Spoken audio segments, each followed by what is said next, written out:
morning, everyone. I think it's been a tough day getting to inside Delhi because of various problems around Delhi in Gurgaon and things. So I'm very grateful that we have a sizable turnout here as we had hoped.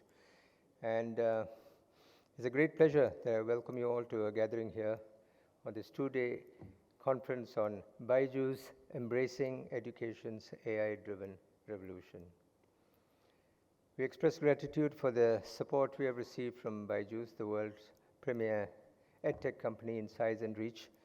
It truly embodies India's global strength in soft power and the potential to dominate a vital facet of daily life, education. We have a galaxy of international stars on stage, led by the Honorable former Minister of State for Electronics and Information Technology, the dynamic Mr. K.J. Alphons, Member of Parliament, and my friend from our university days. We have with us also Mr. S. Ramadorai, Chair, the Club of Rome, India, and the former advisor with cabinet rank to the Prime Minister of India in the National Council on Skill Development, who represents all that is best in Tatas, and indeed all that is best in corporate India. From Indonesia virtually, we welcome to our conference Air First Marshal Dr. Rudi Gultom, Vice Dean of the Defense Technology Faculty of the Republic of Indonesia Defense University. Last but not least is my colleague Ms. Nisha Ramdas, Managing Editor of our sister concern Global Dialogue Review, Foreign Affairs Journal, with the key role of Conference Director. We also have with us Lieutenant General Sunil Srivastav, Director, Center for Joint Warfare Studies, St. Joe's, a conference partner, and Mr. Abhimanyu Raja, who heads a successful AI venture in Mumbai, and of course the undoubtedly indefatigable Lieutenant General Arun Kumar Sani, who is just a backbone of this conference. It is a remarkable coincidence that Mr. Alphons was associated with India's national education policy right at the start, some years ago. Of course, Mr. Ramadorai has a role in it too. So we have two people who have played decisive roles in the national education policy. And Mr. Alphons will remind us, no doubt, that he was the only politician in that committee on those days. I think today may have been reversed at the end into more politicians than, but we have tomorrow the valedictory address delivered by Professor Anil Sahasrabudhe, Chairman of the All India Council on Technical Education, AICTE, charged with implementing much of the sweeping changes or reforms envisioned by the national education policy, especially in the technical education. The bringing together of two disciplines that appear dissimilar and yet are now locked in synergetic tandem herald a new age of hope and anxiety. There is much hope over the employment of artificial intelligence, AI, in promoting education in its new avatar. But there is still lingering concern that these remarkable scientific advances could also possibly emerge as existential threats to humankind in physical and moral ways. The gains of democratizing education by extending its reach across national boundaries and directly into homes have become pronounced during the COVID-19 pandemic, and online education has spread its acceptability across societal divides. This conference attempts to examine various aspects of the AI-driven revolution in education, including gender and ethical consideration. As we all know, the Indian education system is poised to transform significantly over the next decade or so. This is on the back of the digital revolution that is transforming virtually every sector around us, whether it's banking, whether it's financial services, manufacturing, healthcare, education, skills, or public service delivery.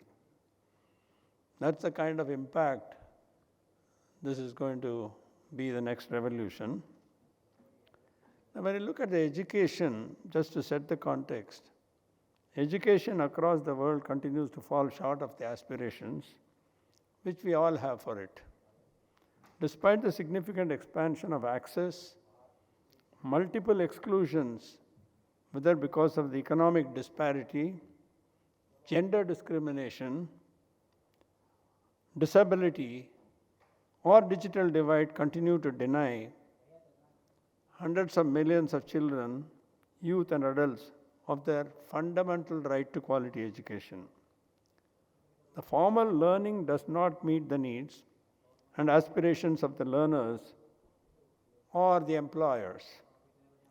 Lack of access is compounded by a crisis of relevance, and poor quality instruction hinders creativity and curiosity, and that's what we are trying to address.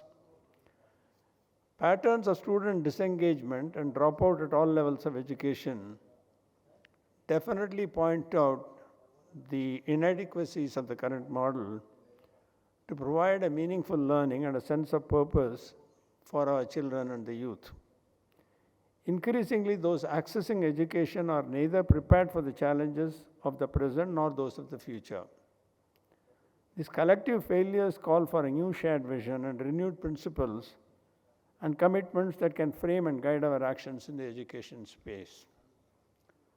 So the newly formulated National Education Policy 2020 is absolutely a welcome step in the right direction, signaling a new normal in education with its pivotal focus on certain aspects like critical thinking, experiential learning, interactive classrooms, integrated pedagogy, and absolutely competency-based education.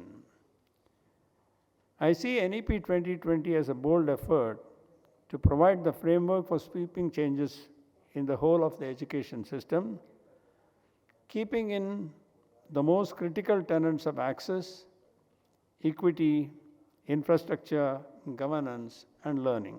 Okay. Distinguished participants of the conference, furthermore, the combined aspect of artificial intelligence, AI, plus, next slide please.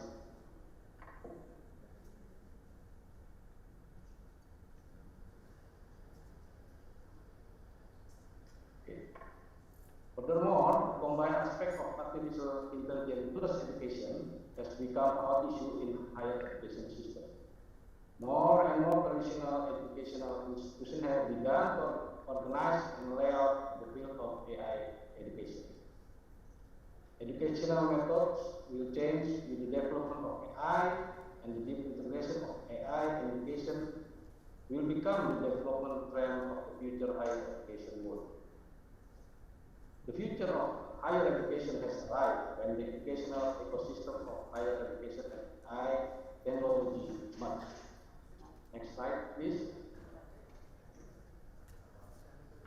Distinguished ladies and gentlemen, the emerging AI technologies for higher education includes AI in Internet of Things, AI in next generation smart campus, AI in 3D printing technology for higher education, AI in metaverse technology for higher education.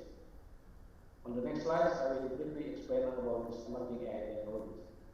Yeah, but how does this relate to these? I'm confused. Okay.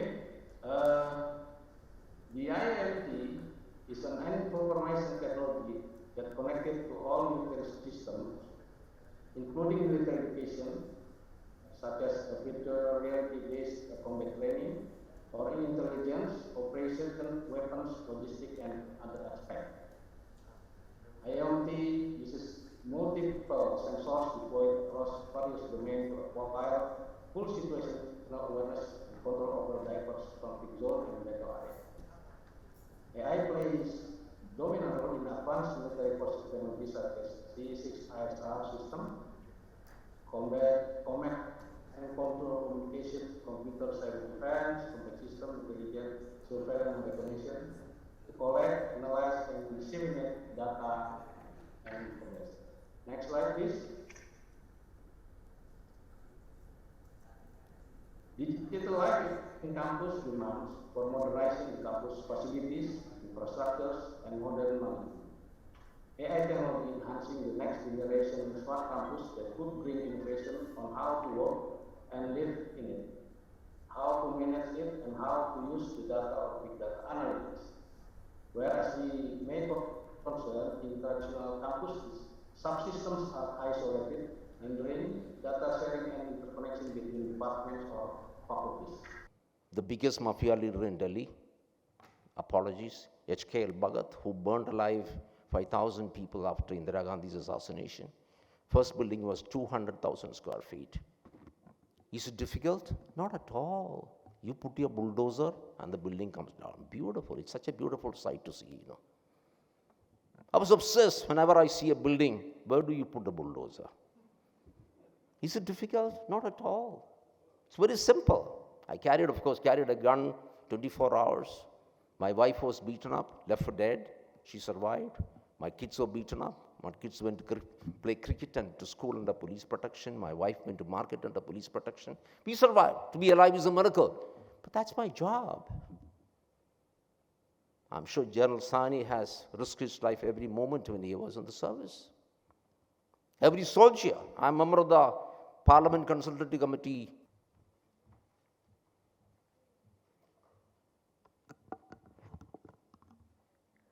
Dear ladies and gentlemen, it is my privilege to thank you all for participating at the BYJU'S Embracing Education's AI-Driven Revolution, organized by Global Dialogue Forum, BYJU'S represented by Mr. Sarat Kumar, who's here, the Club of Rome Indian National Association, and the Center for Joint Warfare Studies, St. George's. We also supported by JANU Technologies, represented by Mr. Abhimanyu Raja, its Managing Director. We are grateful for Mr. Alphons for being with us for the inaugural session. I must place on record that this summit was shaped by the efforts of Global Dialogue Forum, think tank, and our partner, the Club of Rome Indian National Association, led by its India Chairman, Mr. S. Ramadorai, Dr. Ashok Khosla, Dr. Vinod Massey, and the former General Officer in Commanding-in-Chief, Southern Western Command, Lieutenant General Arun Kumar Sani, who have greatly assisted us in making the conference a success. Our other partner, Center for Joint Warfare Studies, also played a role in shaping this conference, along with its head, Lieutenant General Sunil Shrivastava. We have a glittering array of speakers, both Indian and foreign, appearing in physical and virtual forms, to put forward their views on the fourth revolution.